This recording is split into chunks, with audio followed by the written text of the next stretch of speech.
Welcome back to my channel, Gaming Etc. I'm your host, Etc. Dude, and today we are continuing our replay of Poppy Playtime Chapter 4. In the last chapter, we ended up meeting Doey, the 900-pound plus clay toy that Playtime created. We'll learn more about that as we progress through the story. But he helped us to escape the prison and make it to Safe Haven, where we also caught up with Poppy and Kissy. There, they pulled us aside because the prototype was roaming around Safe Haven. As we entered Safe Haven, we learned the reasons for that. But now we have the newfound mission of going into No Man's Land and dealing with the Doctor. So with that new task, that means that we now have to take care of Dr. Sawyer. But Dr. Sawyer also, technically, for lack of a better word, employs Yarnaby. Yarnaby is Dr. Sawyer's guardian. So we have to work our way around Yarnaby and deal with the Doctor, along with anything else the Doctor may throw our way. That said, I am doing my very best here to try to keep the videos to be almost exactly the same as my originals, whereas I had specific stopping points in the last one. I went a little bit over just because it made more sense now, especially since I had to carry Limon with us and drop him off just to finish up Safe Haven and then progress to the next area. I will try to keep that, but it's also just really depends on if it seems logical now to stop it at that point. Other things you guys may have noticed is that I am going a lot slower than I probably should be, and that's only because of the self-restraint trophy. If it wasn't for that one, I'd still be going at a quicker speed and everything, but that one you have to be a lot more cautious with your grab pack uses, so it does make it a little bit slower. So if you are seeing me do strange things, it's mostly just because of that. I still will get us to point A to point B, and then I still do have the wonder of figuring out whether or not I can make it all, because if I didn't have to do the limon, if I didn't have to get all the documents, it's very easy and very possible to get the self-restraint trophy. But because of those added extra moves, that all add up. Anyways, let's go ahead and get started. I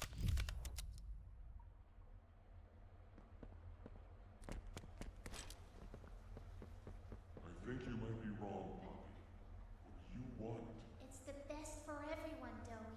That no trace of this place is left. We agree to that. I know. But us. Everyone in there. We're not just things gone wrong. We're people. Can't you see that? I can. And I'm sorry. They look up to me, Poppy. And I've looked after them the best I could. You disappeared. You left us. We looked and we looked, and there was just nothing. No sign of you. Can you even tell me why? I had to leave. I had no choice. That's not good enough. We've starved down here. We've been haunted. And now you're asking us to burn everything? All of us? We've made our life protecting these toys. And they've saved us. More ways than one. Poppy, she needs you. Done what I could. I wish there were another way, Doey. But I just don't see it. We'll talk about this later.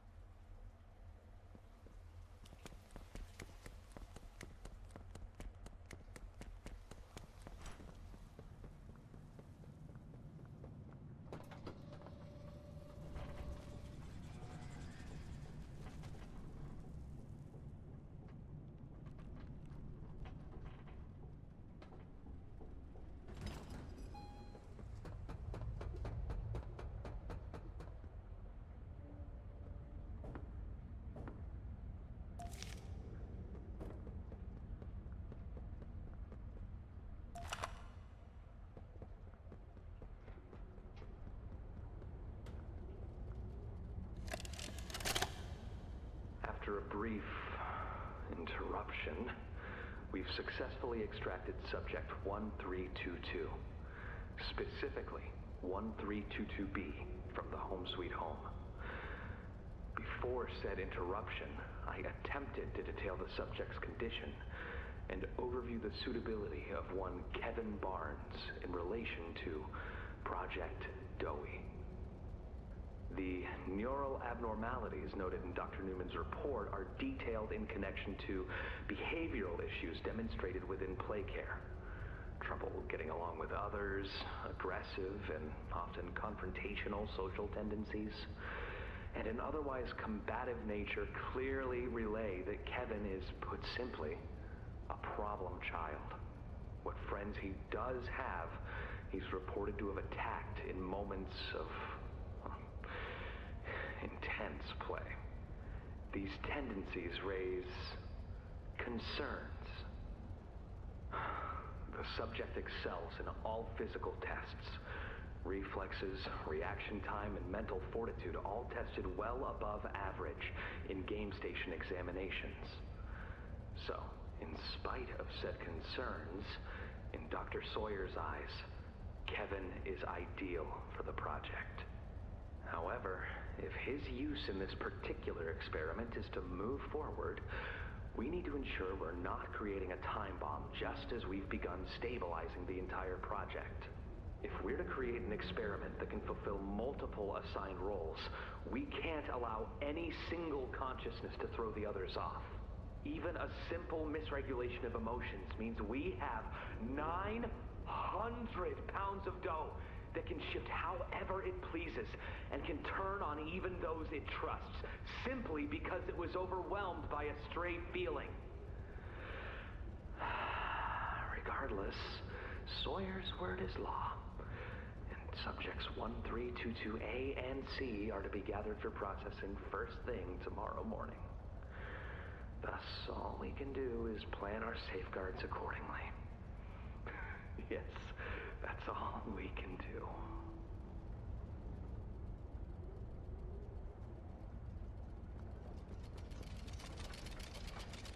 Hiya there! I'm Doey.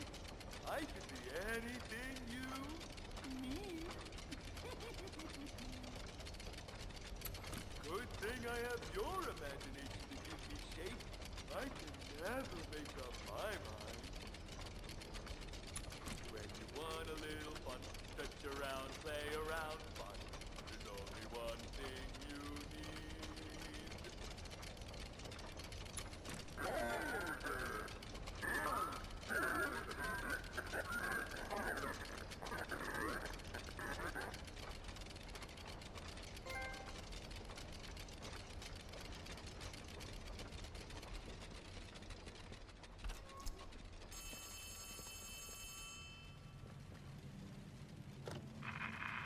Hey, can you hear me? There's something. When you get the Omni...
What's going on? We were trying to bring supplies back up to the elevator, but we got jumped. Had to turn all the way back around. They took everything we had, right after one of them bit my leg! How is he, Doc? Not too bad. He'll live. See? He'd bite clean. Could get infected otherwise.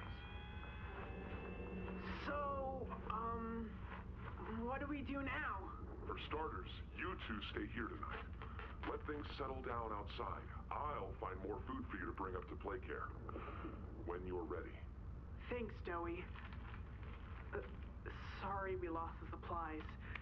It won't happen again. The important thing is you're both okay.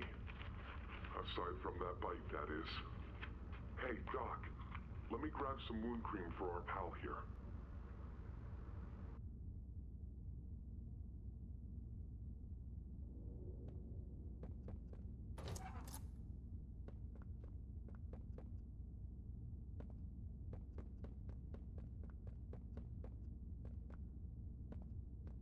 Oh, it's you! Is the doctor... No, don't suppose he is then? I've been here gathering parts for the generator. Lots of...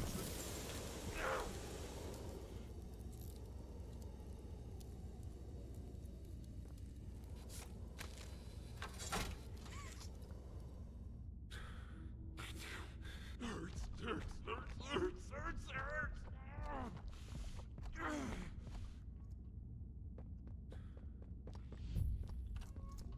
He's made it impossible for me to get around here. Traps like this are everywhere.